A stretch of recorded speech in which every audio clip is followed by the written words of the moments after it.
शिलोंग के एसपी विवेक सीएम इस वक्त हमारे साथ मौजूद हैं खास बातचीत के लिए। सर, कत्ल की इस वारदात को सुलझाने के लिए आप लोगों को कितनी परेशानी उठानी पड़ी और किस तरीके से आप इस पिन पॉइंट पर पहुंचे कि सोनम ही कातिल है?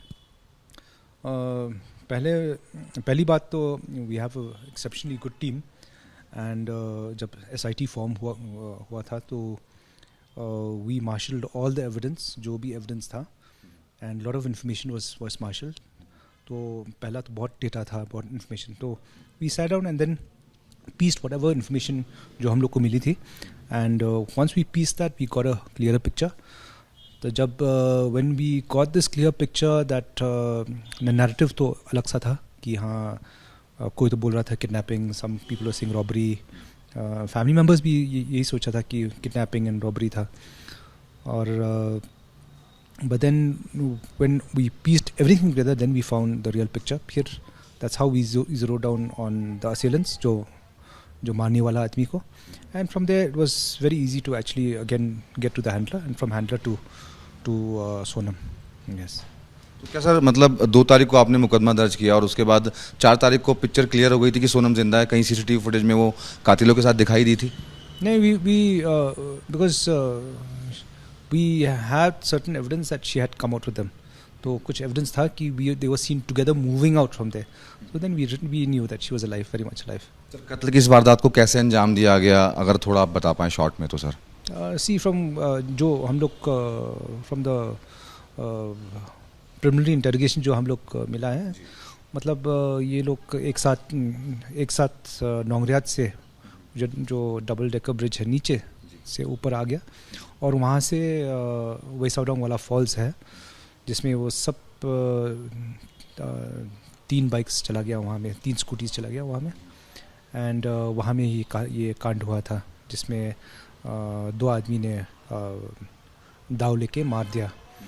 एंड उसको वहाँ में फॉल्स का वहाँ में वो एक परपेंडिकुलर ड्रॉप है, सो वो लोग बॉडी को वहाँ से फेंक दिया, and then that's how the murder took place. And from there वहाँ से लोग चला गया, और जो राजा और सोनम का वो जो स्कूटी जो हायर किया वो सौरारम में रख लिया जस्ट फॉर डाइवर्जन।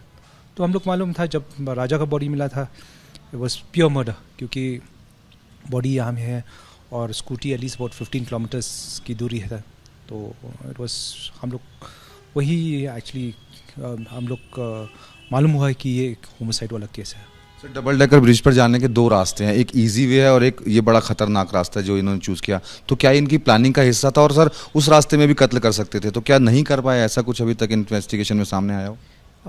देखिए, अगर आप गूगल करेंगे डबल डेकर ब्रिज तो वो ये लंबा वाला रास्ता मिलते हैं, तो हम लोग विल कंफर्म करेंगे कि ये लोग मालूम था कि ये लंबा वाला रास्ता है, और थोड़ा बहुत मेहनत करना पड़ता है, ये रास्ता लंबा वाला रास्ता है, और एक दूसरा तरना होके जाता है, वो कमती टाइम में पहुंचता है डेस्टिनेशन।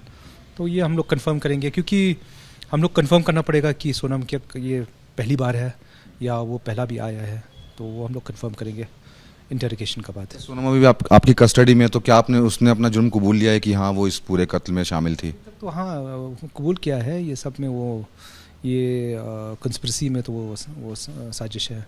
तो मोटिव क्या, वो सिर्फ लव एंगल ही आ रहा है, मोटिव यही था या कुछ और भी हो सकता है? अभी तो फिलहाल यही दिख रहा है कि ये लव एंगल है, परंतु हम लोग थॉरो इन्वेस्टिगेशन करेंगे ताकि we'll get to the root of the matter. Sir, एक आखिरी सवाल कि क्या सभी आरोपियों को आप उन स्पॉट्स पर लेकर जाएंगे जहां पर रुके थे, और कितने दिन की रिमांड की मांग करेंगे? अभी फिलहाल हम लोग 10 दिन का रिमांड मांगेंगे, और उसके बाद जब एग्जामिनेशन और इंटरोगेशन के बाद फिर हम लोग रिकंस्ट्रक्शन के लिए रवाना हो जाएंगे। एसपी विवेक, जिन्होंने साफ तौर पर ये बताया कि आरोपियों की 10 दिन की रिमांड की मांग की जाएगी और एक सबूत को इकट्ठा किया जाएगा ताकि इस केस को मजबूती से अदालत के सामने पेश किया जा सके।